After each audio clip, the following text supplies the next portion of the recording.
I'm going to be giving a brief overview, excuse me, of our School Resource Officer Program, commonly called our SROs. And joining me tonight is Laura Lunsford. She's the sergeant over the School Resource Officer Program. And again, I'm Jeff Svoboda, the police chief.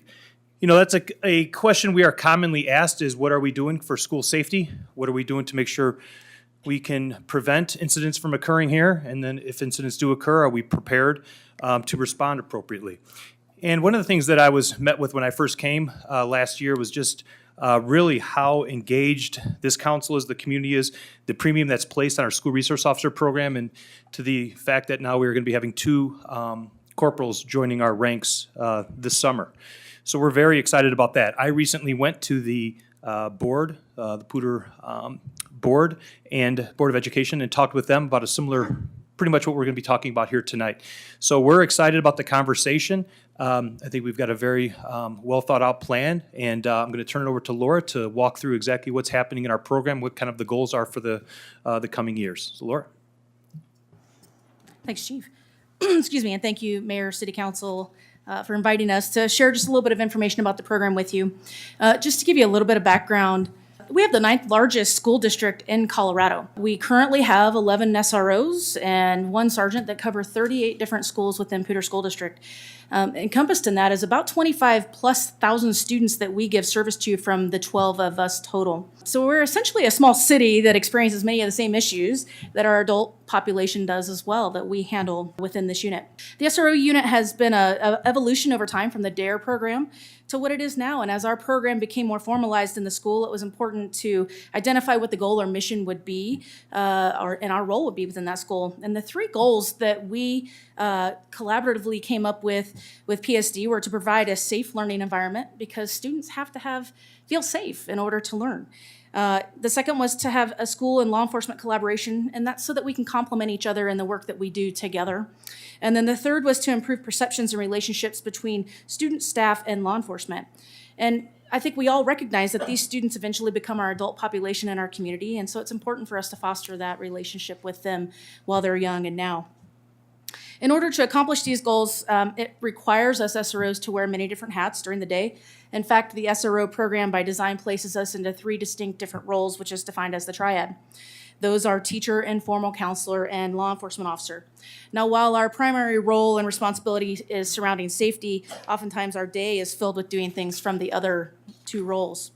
Just to give you a couple of little oversight of what we do in those roles. In the teaching role, we are often invited into the classrooms to teach impromptu on whether it be internet safety, drug and alcohol awareness, or law-related classes, which is a fun time for us to get to kind of interact with the students at that level. As an informal counselor, this often really surrounds lots of different peer and family issues that are going on for these students, because they don't get to just leave those at home when they come to school. And so what we do is we work with our community partners to make sure that we have wraparound services in place for those students, to make sure that when they go home, they're still supported and those families are supported. And then that finally brings us to the third component, which is the law enforcement role and the safety piece, which is where I'm going to focus just a little bit more time, since that's kind of at the forefront of everyone's mind. And I want to highlight just a couple of things we do on the day-to-day mission as law enforcement within the school. So as issues arise, we work jointly with the school staff to kind of actively problem solve. And that includes conducting various criminal investigations and at times taking enforcement action depending on the severity of what the issue is at hand.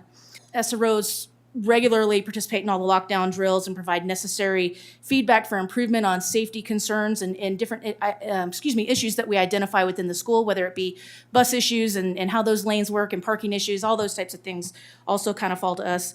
And then additionally, we work closely with school crisis intervention teams to assess student behavior and evaluate potential risks. So as a whole, though, our law enforcement role within the school goes much deeper than that.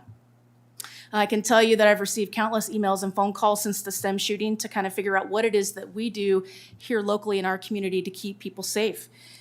And so I'm going to try and drill down really quickly into that as to what we do to train for that particular type of incident, and I'll break that into 2 categories. The first would be what do the officers do for training, and then what we provide to the district for that training.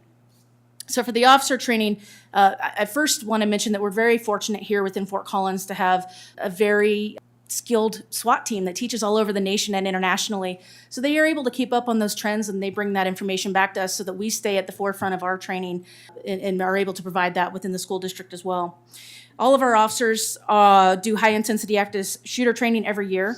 This training is done within Poudre School District so that assists us with kind of learning the layouts of the schools and having familiarity with the schools. So it's really a critical component of us to be able to do that there. As SROs, because we know we're in the schools, we also do additional single officer tactics training because we know we are in there alone, and if the events were to occur, that we need to be even more prepared and trained to handle that. And then additionally, SROs and PSD get specific threat assessment trainings to evaluate potential risks and how we would handle that. Now I want to transition just super quickly to what PSD does with us in terms of training. So we train all PSD staff on response to school violence, whether it be teachers, administrators, bus drivers, custodians, you name it, and we offer them this opportunity for training because it takes all of us to keep everyone safe within that school. The training is super progressive, so it starts with lecture and tabletop stuff, and then it builds to stimulus-based scenarios by the time that we are done doing this over the course of the year and over a couple of years. That foundational knowledge then leads to them being able to take that back to school and practice their lockdown drills and impart that information to the student population. And we participate in those drills and provide feedback on those as we need to. We also partner with the district to make sure students know how to report incidents to include the appropriate use of Safe to Tell, because we know it takes all of us together to keep everybody safe. What I want you guys to know is that PSD is really far ahead of the curve nationally compared to other schools in terms of safety and being able to keep people safe. To wrap things up, I wanted to share a couple of good news items. Through the support of council and PSD, as Chief mentioned, we are going to add the 2 corporal positions. Those will both start in the 2019-2020 school year. That's really going to give us some nice increased coverage throughout the district. Like I said, there's 11 of us in 38 schools, so we can get spread a little bit thin at times, and it's really needed with the ever-growing population. Secondly, through a combination of district funding and a state Homeland Security grant, there's now funding for important improvements to facilities and communications equipment that helps to create a safe environment for students and emergency responders. So we're looking forward to seeing the progress on those. And then finally, through our continued collaborative efforts, there's a strong support from the district to include administrators, teachers, and students to create a positive culture of safety. With the walkout last year and different things, students want to take some power back and be involved and included in the safety. So with that, some things that changed from last year to this year were some limited access points to schools, increasing our number of lockdown drills that occur, and then student and staff reporting their suspicious activity so that we can follow up on that appropriately. I know this was short and kind of hits just the highlights of what we do, but I sincerely just want to thank you for your continued support and for your time tonight.